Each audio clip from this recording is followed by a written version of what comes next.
వాగర్థావివ సంపృక్తౌ వాగర్థ ప్రతిపత్తయే జగతః పితరౌ వందే పార్వతీ పరమేశ్వరౌ.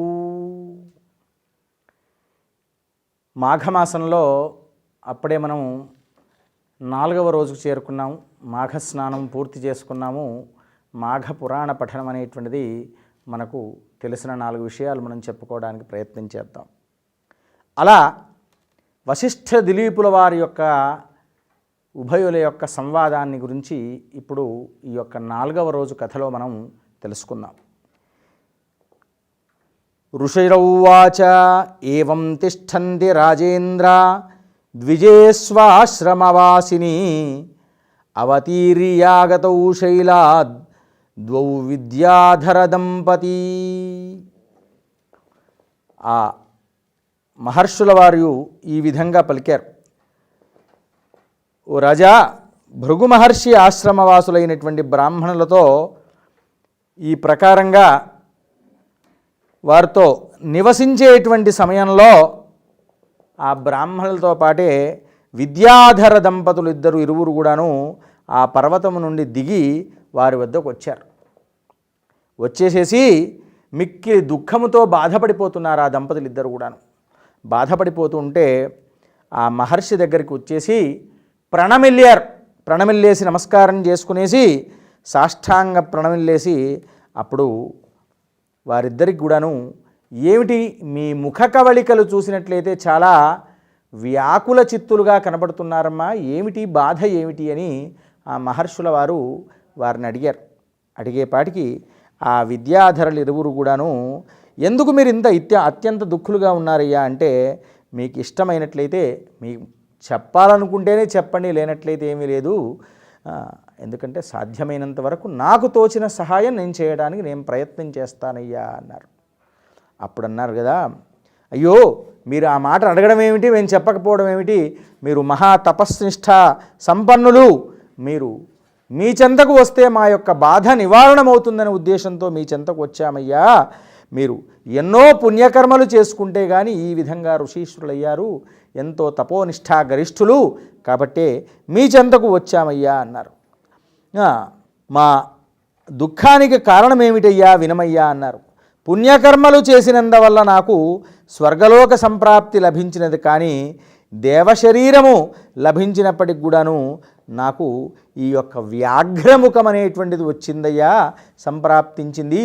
ఈ వ్యాఘ్రముఖం అనేటువంటిది ఏ పాపం వల్ల పోతుందయ్యా, ఏ దుష్కర్మ ఫలితంగా నాకిట్టి చెడ్డ ఫలితము లభించిందో నాకు తెలియజేయండి మహానుభావ అని చెప్పేసి అప్పుడు మహర్షుల వారిని అడిగారు. అప్పుడు ఈ విధంగా ఆ విషయాన్నే మహర్షుల వారు కళ్ళు మూసుకొని ధ్యానం చేసేసి తన స్మరణము చేయడం వల్ల నా మనస్సు విశ్రాంతి, ఎంత కూడా భగవన్నామస్మరణ చేసినా కానీ నా మనస్సు విశ్రాంతి చెందడం లేదు, నా చిత్తము ఎప్పుడు కూడాను వ్యాకుల చిత్తమై ఉన్నది, నా మనస్సంతా కూడాను ఈ వ్యాఘ్రముఖం ఏమిటి అని అని వినండి అన్నాడు. కళ్యాణమూర్తి అయినటువంటి అయ్యా, మీరు చక్కగా ఎల్లప్పుడూ రాజులంటే ఎలా ఉండాలి, నవ్వుతూ తూలుతూ ఉండేసేసి ఎల్లప్పుడూ ప్రజల యొక్క బాధలను నివారణ చేస్తూ ఉండాల్సినటువంటి వాళ్ళు మీరు బాధతో ఉన్నారు అంటే, సరే మీ యొక్క బాధకు కారణమేమిటి నేను ఒకమారు అవలోకించి చెప్తానయ్యా అన్నారు.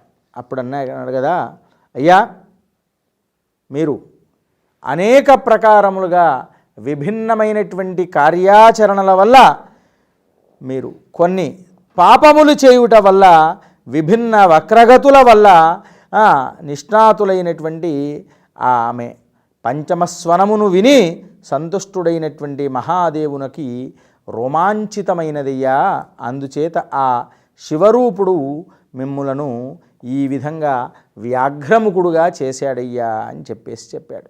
చెప్పేపాటికి అప్పుడు ఆ యవ్వన సంపత్తితో కూడుకున్నటువంటి ఆమెకు సమమైనటువంటి స్త్రీ స్వర్గమునందు కూడా అలాంటి ఆవిడనప్పుడు నేను చూడలేదు, అలాంటిది నాకు ఎక్కడ ఏమి ముఖము కూడా కనబడకుండా ఈ వ్యాఘ్రముఖాన్ని ఇచ్చారు మహర్షి. చెప్పండి, ఈ యొక్క వ్యాఘ్రముఖం పోవడానికి ఏమిటి నేను చేసినటువంటి అంత ఘోరమైన పాపమా అని చెప్పి అడిగితే అప్పుడు చెప్పాడు కదా, అయ్యా ఇక్ష్వాకు వంశమునందు విద్యాధరుని ఈ యొక్క ఆ వాక్యాన్ని జన్మించినటువంటి విద్యాధరుని యొక్క వాక్యాన్ని విని త్రికాలదర్శి అయినటువంటి ఆ భృగు మహర్షి దివ్య చక్షువులతో దర్శించి అతని పూర్వవృత్తాంతమంతా కూడాను ఇట్లా చెప్పాడు. ఓ విద్యాధర శ్రేష్ఠ, వినవయ్యా, పూర్వకర్మల యొక్క విచిత్ర ఫలితము పొంది జ్ఞాని అయినటువంటి పురుషుడు అప్పుడు మోహము వల్ల మునుగుడు కాబట్టి అటువంటి జ్ఞాని కూడా మోహితుడై ఈ విధమైనటువంటి చెడు కర్మల యొక్క ఫలితం వల్లనే ఈ విధంగా అవుతుందయ్యా. ఏ విధంగానైతే దోమ కాలితో సమానమైనటువంటి బిందువు మాత్రం వల్ల విషమనేటువంటిది ఎలా చేకూరుతుందో అదేవిధంగా అప్పుడు ఆ దోమ కాటు వల్ల జబ్బు అనేటువంటిది ఎట్లా వస్తుందో అలా ఏ క్రిమికీటకాదుల వల్ల కించిత్ మాత్రము చిన్నగా కాటు వేయగా విషమనేటువంటిది ఎలా ఎక్కుతుందో అలాంటిది నీవు చేసినటువంటి కర్మఫలము నాయనా అని చెప్పారు. మిక్కిల దారుణమైనటువంటిది. వెనుకటి జన్మలో నీవు మాఘమాసమునందు ఏకాదశి వ్రతాన్ని ఆచరించావు. ఆచరించి ద్వాదశి దినమునందు శరీరమునకు నూనె రాసుకొని అభ్యంగ స్నానం ఆచరించితివయ్యా. ఆ కారణముననే నీ మాఘము వ్యాఘ్రముఖముగా మారినదయ్యా. నీ ముఖము మాఘమాసంలో మీ ముఖము వ్యాఘ్రముఖంగా మారిందయ్యా.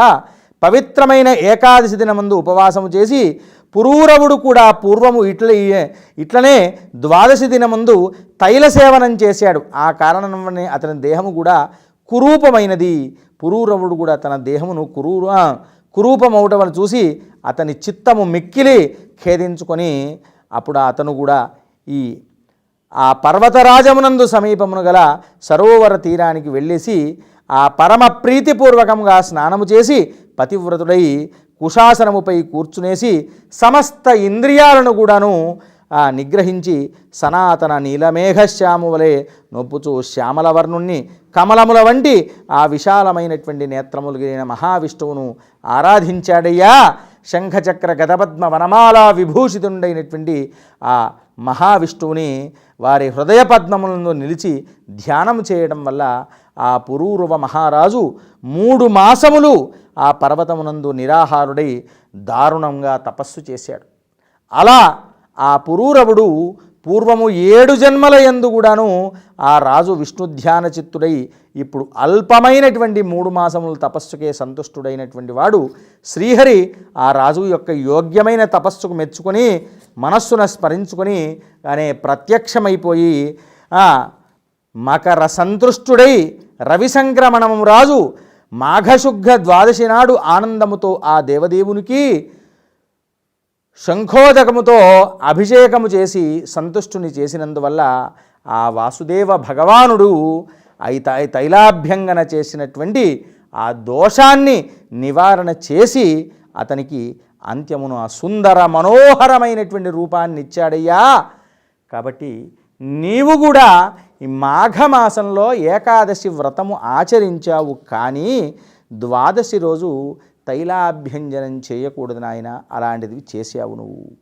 అతని సుందర రూప లావణ్యమైనటువంటి పరిశోధన కారణంగా అతను ఆ విధంగా అయ్యాడు. కనుక నీవు కూడా ఈ యొక్క ఏకాదశి రోజు వ్రతాన్ని ఆచరించావు, ద్వాదశి రోజు ఆ విధంగా తైలాభ్యంజనం చేయటం వల్లనే నీకు ఈ విధమైనటువంటి రూపాన్ని చెందావు నాయన అంటాడు. ఆ మునీశ్వరులు దేవతలు విషయాలన్నీ కూడా చెప్పినటువంటి విషయాన్ని కూడాను ఆచరించుకొని స్నాన విధిని కూడా నేను నీ కొరకు వర్ణిస్తాను నాయన. నీ భాగ్యవశమున మాఘమాసము కూడా సమీపంలోనే ఉన్నది. కాబట్టి నేటికి 5వ రోజులోనే మాఘమాసం ప్రారంభిస్తుంది. ఇప్పుడు పుష్యశుద్ధ ఏకాదశి తిథియందు ప్రారంభించి భూమిపై నీవు శయనించు 1 మాసము పర్యంతము కూడా నిరాహారుడవై ఉండి త్రికాలము యందు కూడాను ప్రాతకాలము, మధ్యాహ్న కాలము, సాయంకాలము ఈ కాలాల్లో స్నానము చేయుట ప్రారంభించి మాఘమాసము వరకు ఈ విధంగా నీవు చేసినట్లయితే నీ యొక్క రూపమనేటువంటిది పోయి చక్కగా చక్కని రూపాన్ని పొందుతావయ్యా అని చెప్పారు. చెప్పేపాటికి మాఘి ఈ విధంగా ఇంద్రియ నిగ్రహంతో భోగములను పరిత్యజించేసి శుద్ధ ఏకాదశి పర్యంతం 3 కాలములు మహావిష్ణువుని ధ్యానము చేస్తూ స్నానమాచరించేసి ఈ విధంగా పూజించాడు. అప్పుడు నీ సమస్త పాపములు తొలగిపోయి పిమ్మట ద్వాదశి పవిత్ర దినమునందు ఓ కిన్నర మంత్రముతో ఆ పవిత్రము కాబడును కళ్యాణ కారణమైనటువంటి జలముల ద్వారా నీ అభిషేకము వనరించేసి స్నానమాచరించడం వల్ల నీ ముఖము కామధేనువు యొక్క ముఖము వలె సమానముగా సుందరముగా తయారగును నాయనా అని చెప్పాడు. ఆ విధంగా అప్పుడు విద్యాధరులందరూ శ్రేష్ఠులైనటువంటి మునీశ్వరుల యొక్క చెప్పినటువంటి విషయాల్ని అప్పుడు వారు చక్కగా వినేసి ఈ విధంగా ఆచరించుకొని ఆ విద్యాధరుని మరలా ఈ కథను వర్ణించడం మొదలుపెట్టాడు. అయ్యా, మాఘస్నానం అనేటువంటిది అంతటి గొప్ప విపత్తులను తొలగింపజేస్తున్నది కనుక ఈ మాఘస్నానం వల్ల అధిక ఫలితం అనేటువంటిది వస్తుంది. కాబట్టి నీ యొక్క కురూపం అనేటువంటిది తొలగిపోవాలి అంటే ఈ యొక్క కాశీ ప్రయాగ లాంటి నదులయందు స్నానమాచరించినట్లయితే మహాఫలితం వస్తుంది. అలాంటిది చేయలేనటువంటి వారు కేవలంగా వాపీకూప తటాకముల యందు కూడాను అక్కడ స్నానమాచరించిన చాలు వారికి తప్పకుండా కామధేనుర్యథా కామం చింతామణిస్తు చింతితం మాఘస్నానం దదాతి హ్యాత్ తద్వత్సర్యాన్ మనోరథం. మాఘస్నానం ఆచరించడం వల్ల నీవు చేయటం వల్ల నీ యొక్క పూర్వ ముఖం అనేటువంటిది క్షీణించి తప్పకుండా ఈ మాఘస్నానము చేయడం వల్ల నీకు కామధేనువు లాంటి సుందరమైనటువంటి రూపం సిద్ధిస్తుందయ్యా అంటే ఆ విధంగా చెప్పి ఆ విధంగా తను ఆచరించుకొని తన పూర్వ రూపాన్ని కామధేనువు వంటి రూపాన్ని పొందగలిగాడు.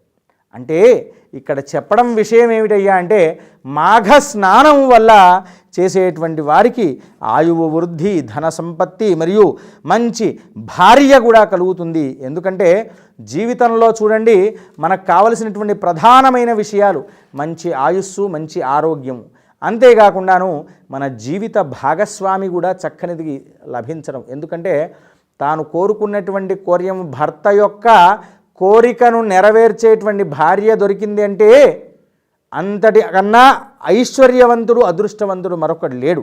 కాబట్టి అలాంటి మాఘస్నానము సమస్త కోరికలను తీర్చుతుంది. కాబట్టి ఈ మాఘస్నానము ఎవరైతే ఆచరిస్తూ ఉంటుంటారో సర్వేషామేవ వర్ణానాం నామాశ్రయమానంచ భూపతే మాఘస్నానం ధర్మస్య ధారాభిదర్వర్హది.